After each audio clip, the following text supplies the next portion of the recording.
Hey everybody, Barry here again. So excited. I'm so excited. I'm finally starting the 4L80 swap. I have had 3 4L60s in my truck now. Oddly enough, through no fault of their own, I had a converter come apart inside. I'm sick of talking about it. But I have a 4L80.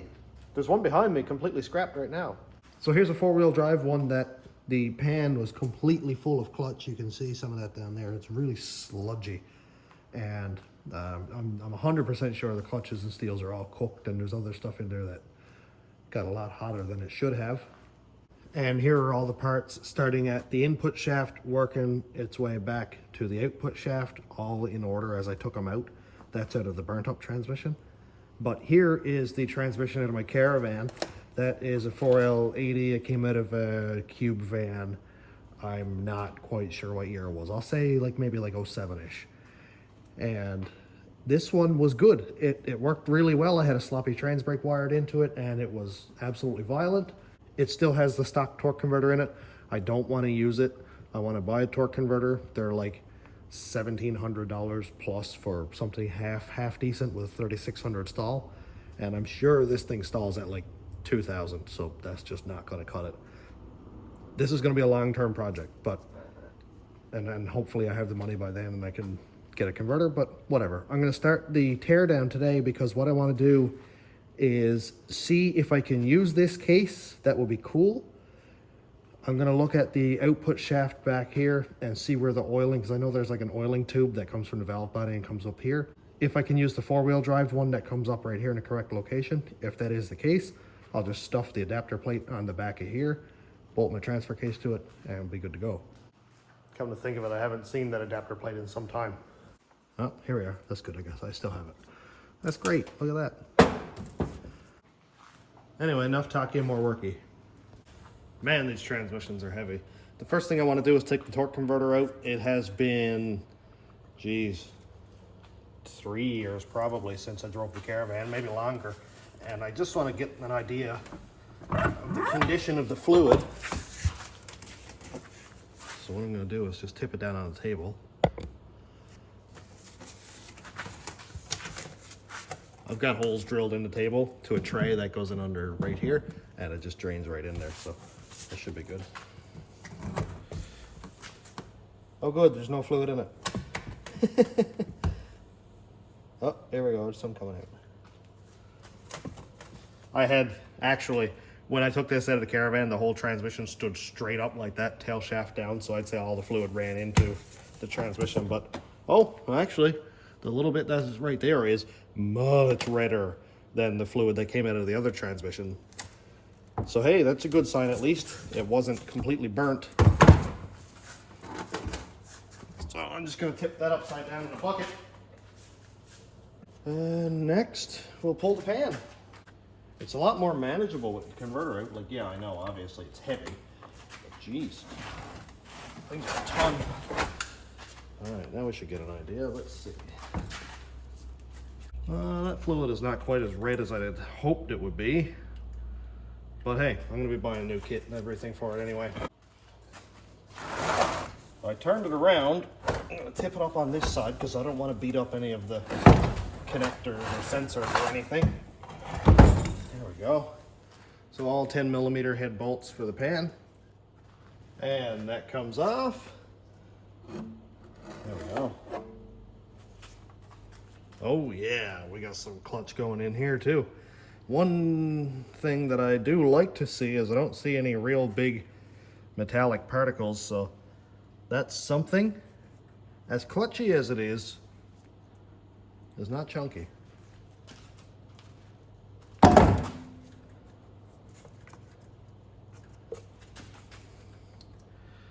Yeah, a little bit of redness in the fluid of the filter, but not enough. Not as much as I like to see. All right, I'm just gonna pop these connectors off. This is the line that I mentioned that comes out of the valve body across the back to lube up the rear oil seal or the rear bushing or whatever. And I have the one out of the 4-wheel drive 4L80, and it's exactly the same. And when I've seen people do conversions, like to convert this to a 4-wheel drive, of course they cut off the output shaft but I have a good output shaft, so I think I'll just haul the guts out of it. And when I do my new clutches and stuff, I'll put that output shaft in as well. So that's a good sign. At least I don't have to modify the case. So maybe I will use this case because this one's in a lot nicer shape. So that's good. I like that a lot. All right, let's pull it apart. I'm not going to do any big inspection on this right now, but we'll take note of anything that could potentially be damaged. I know, obviously, that there's clutch material in there, and a lot of it.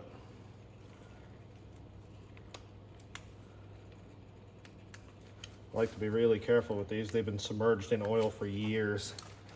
This is going on the 20-year-old transmission now, so I don't like to be too aggressive with the plug-ins or the wires. I know you can buy new harnesses for these, but this is going to be pretty much a budget rebuild. Like, I'm going to buy what I can afford, and the rest is just going to have to make do. I'll pop out that rear feed line, and that doubles as one of the valve body bolts, so I'm just going to pop it back in and just kind of wiggle this one, and out it comes. And confirmed. Exactly the same. And you can see the fluid in this one is red, so what was in the pan was dirty, but it seems like what's up around the components seems to be a little cleaner, so I suppose the filter is doing its job. Now I can pull these up out of the way. I may remove that plug-in, but I'm not going to do it quite yet. Okay, first I'm going to do the detent spring. This is a spring right here that rides on your shifter lever teeth or whatever, and so you've got low, 2, 3, drive, neutral, reverse, and park. And that spring is what holds it in the correct position. Without that, you could put it like halfway between a gear and it would just burn everything up.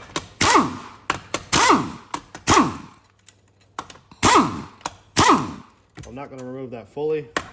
I like to keep every valve body bolt where it came out of, because I know some transmissions, they're like different lengths and different depths and stuff, and I just don't want to mess with the order. And this piece is the, I guess it's called a pressure switch, maybe a manifold. It's got a bunch of switches in here that fluid pressure activates to tell the transmission, I guess, what gear it's in, or to tell the solenoids what to do. I learned that from Ryan Blazer's videos, so I mean, if you want all the absolutely correct info, he's a wicked channel. And the channel is Blazer Builds.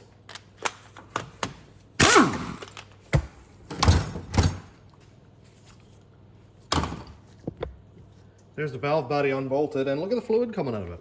It's a lot cleaner than I was even hoping for, so that's great.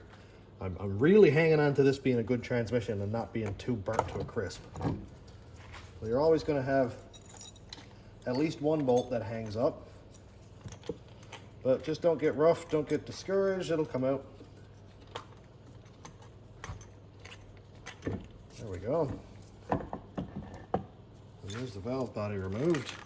I'm not going to turn it upside down because I'll lose all my bolts, but I'll let that drain out for a bit. And it looks like the separator plate, yeah, is still connected because of this valve body looking thing here. I guess that's a bunch of accumulators or something. Again, to keep everything in order, I'm going to put this pressure switch thing here back in with all the bolts in the correct place and put it aside so it can drain. Now at this step we have check balls. There's 8 of them. 1, 2, 3, 4, 5, 6, 7, and there should be an 8th one somewhere, unless it fell down. Sometimes they can kind of fall down out of the way and get into the fluid. I'm sure you can see it, and you're all pointing at your screen right now. But I seem to not be able to find it. Oh, here, found it. I don't know where it was, but I just wiggled the magnet around until it stuck. That's perfect. 8 check balls are in the pan, and I can pull out this guy. I'm just gonna put that in the pan as well.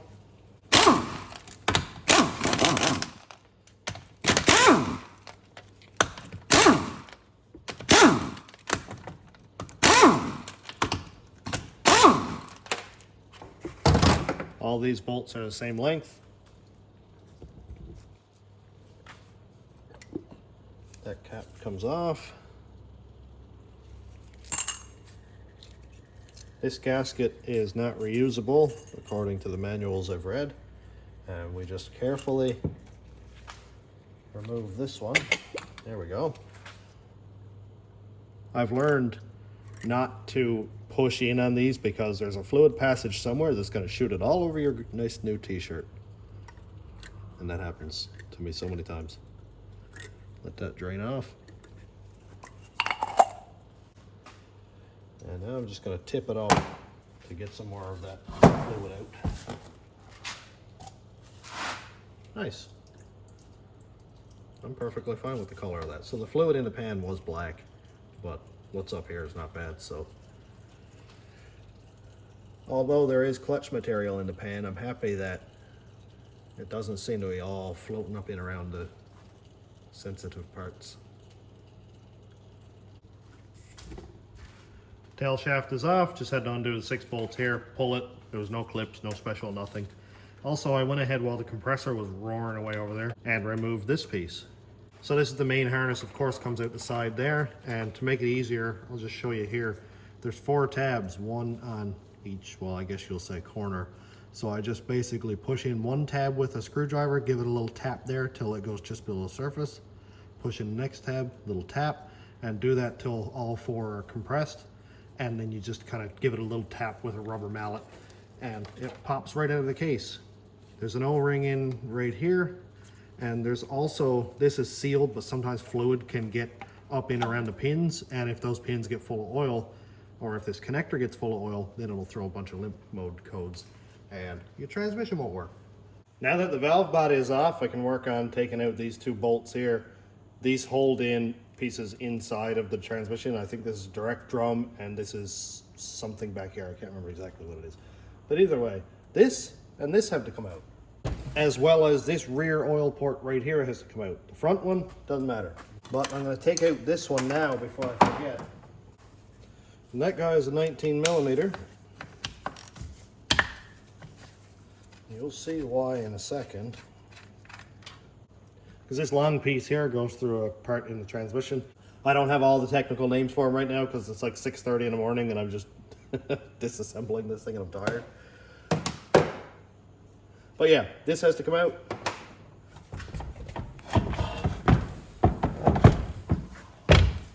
And then these 2.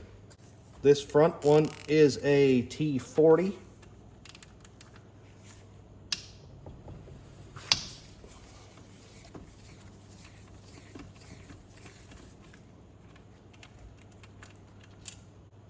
And the rear one is a 3/8 12 point.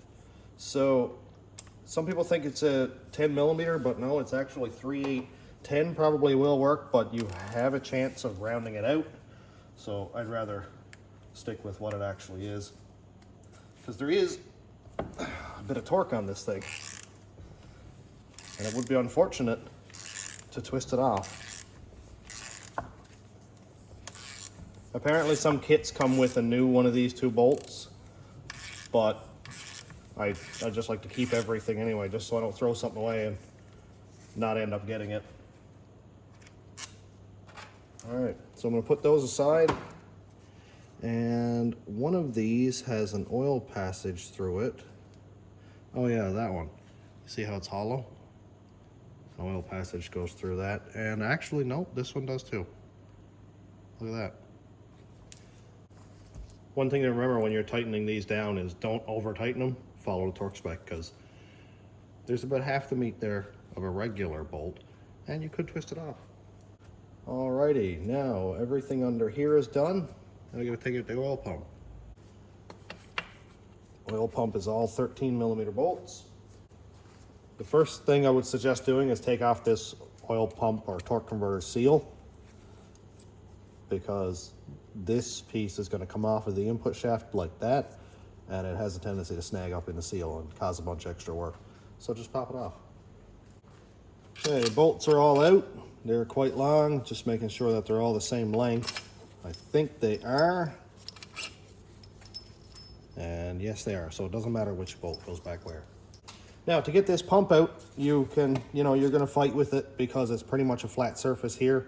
But with the valve body off, it's a lot easier to get at. So there's a couple spots down here where I'm just gonna use a 3/8 extension, and you can kind of get it in behind the pump and just kind of pry out a little bit. And then up here, you can do the same thing and just pry just against the case. Don't go crazy. Don't beat up anything or break anything that you can't fix. There we go. All right, starting to get somewhere with it. Just gonna get, oh, okay. Well, there we go. So I just gave it a couple taps with the hammer as I was going back and forth, and it started to come out straight. And now, out comes the oil pump. Neat.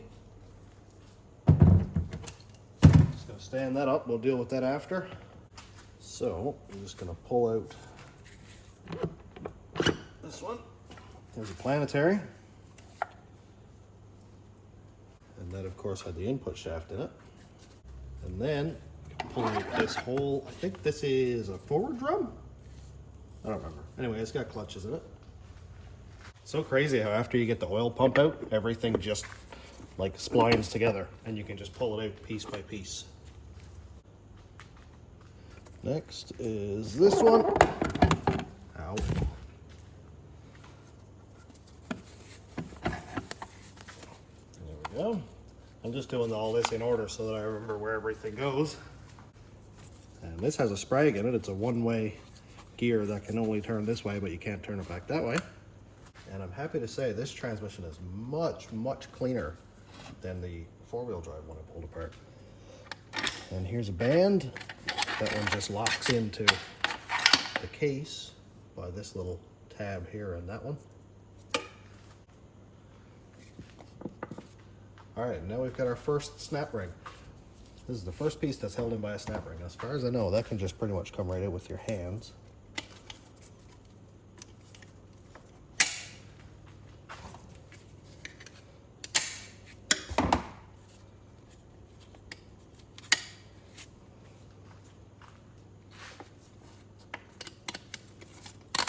Okay, there we go. Now that one came out in this direction, but yeah, it's a square snap ring. It doesn't matter which way it goes. And then we've got a bunch of clutches and seals. Okay, and the one with the tabs goes in toward the back of the transmission. That's this one right here. And next is another snap ring. All right, so I spent an embarrassing amount of time taking that snap ring out, but I got it. And here is another big drum. This goes on this shaft here and splines in, but I lost it. And there we go. That splines in there, and that splines into the planetary on one side, and it's got this shim looking thing here. And there are seals. And then there's another snap ring. This one is going to be a lot easier to take out. There we go. That one also seems to be just a straight cut O-ring, but it's very thin. Look how thin that is. And then there's the output shaft.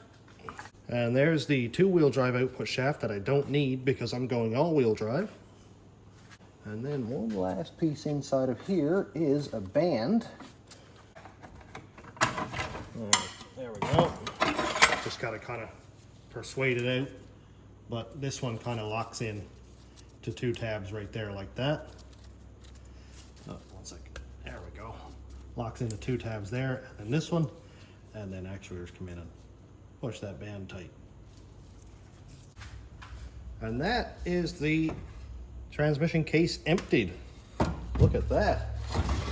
There's a few pieces I got to take off of this one, like this neutral safety switch and one speed sensor maybe, depending on how the other one is, but this case is done.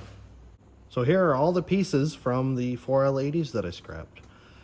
Here is the four-wheel drive on the back, and I'll point out in a second how dark everything is. And here's the two-wheel drive one that I just disassembled. One main difference, obviously, as you can see, look how short that spline is versus this one. Good, that's the input shaft I'm going to use. But look at the difference in these two drums. Look how hot that one got. Look how dark it is, and all the lines in it. So this guy is completely smoked. That's why I'm going to use all the two-wheel drive gear and make one good transmission. And look over here, look how hot this one got. Man, everything in there is black. And the top rib right there is really dark, whereas this one, nice and clean. These two look pretty much even. I'm not sure if that's normal. Maybe that's where it's heat treated or something, but if somebody knows that, please let me know, because I would like to know if I need to buy a new one of these. And these two look pretty much the same. I do need to go and disassemble everything to look at the clutch packs themselves, or the frictions and steels.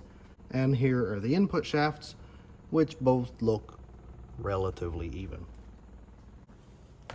All right, the first thing I'm going to look at is this clutches and steels. And they don't look chewed up or anything. Maybe a little bit of heat in that front one there. Yep, definitely some heat there. So it looks like I'm going to need a set of those. And definitely heat there. Yeah, so all these steels are baked. I don't know if that's like what you'd call normal, but there's a lot of hot spots in that. We're going to call that one cooked. Next up, this one, I'm not going to pull out this center spring piece there. I'm just going to pull off the outer snap ring.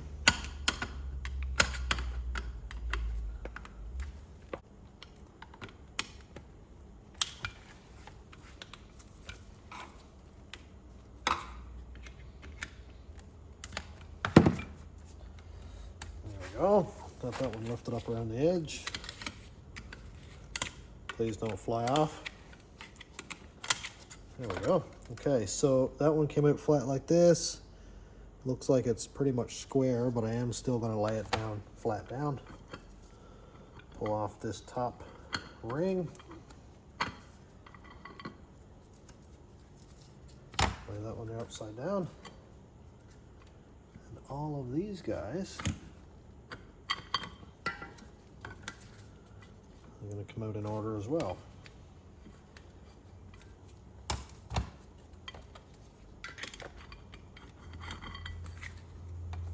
Like that. All right, so there's like a piston in under here that when you take off this thing with all the springs in it, there's a piston there that you, I think, change the lip seals or maybe change the full piston itself, but I'm not going to bother with that right now. I just want to look at this. That's kind of a neat pattern, isn't it? It's also wavy. I don't know if that's supposed to be wavy, because I know there are like wavy springs in pieces in transmissions. But I don't know if it's supposed to be that way or not. That one actually, that actually doesn't look like it's got a lot of heat through it. It's just got some sort of pattern almost. And yeah, you can see this is starting to deteriorate right on. That almost looks like a puzzle piece joint or something, and it's deteriorated on both sides of it.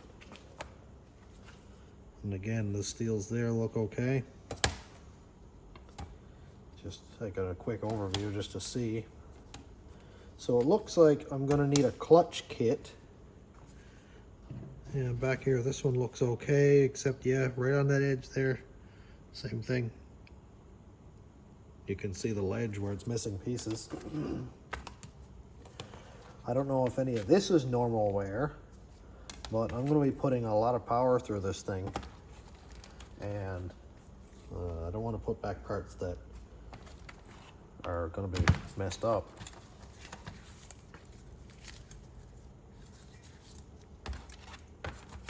Okay, I'll leave that one with that. Then we move on to this one.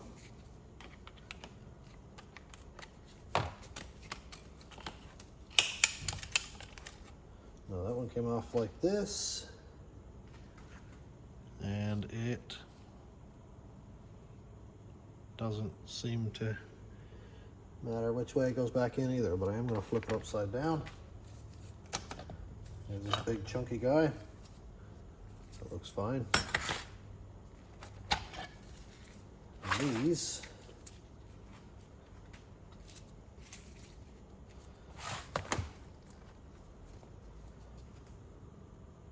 those actually still have part numbers stamped in them. Isn't that funny? That's got some, maybe a little bit of heat in it. Maybe not. It's kind of hard to tell. I don't know if am I supposed to measure these things. Like I'm gonna look at it. I know when something is broken, of course, but I don't know the specifications. It seems to have lots of clutch material left on it. That's got part numbers still in it. None of it looks blatantly damaged, so that's a nice sign. Okay, I'm learning a little bit of stuff as I'm going, so that's kind of cool. I know I need clutches. I know I'm gonna need steels, so that's a good start. I just ordered a gaskets and seal set, so that's every gasket and seal in the transmission. I ordered a new Sonax boost valve that's going to go in the oil pump. Plus I have a few mods to do, so I'll do that when I get there. But for right now, I'm done the general teardown and inspection. So that's kind of cool. I'm glad I did that instead of just taking the parts and throwing them over, because I know that I would have ran into issues at some point. So I'm all done for today. Let me know what you think. I'm not a transmission guy. I'm not a professional by any means whatsoever, just a guy who's trying to build a transmission and learn a few things along the way. So if you have any information that could help me build this thing better, I'm going to upload this video pretty much as soon as I get it edited, so it's going to be pretty much real time. And I would appreciate that very much. So thanks for checking out the channel. Thanks to my YouTube members, patrons, and subscribers. If you want to check out my Patreon, it's patreon.com/stationroadratrods. YouTube members link is down here. And thanks for watching. Have a great day, everybody.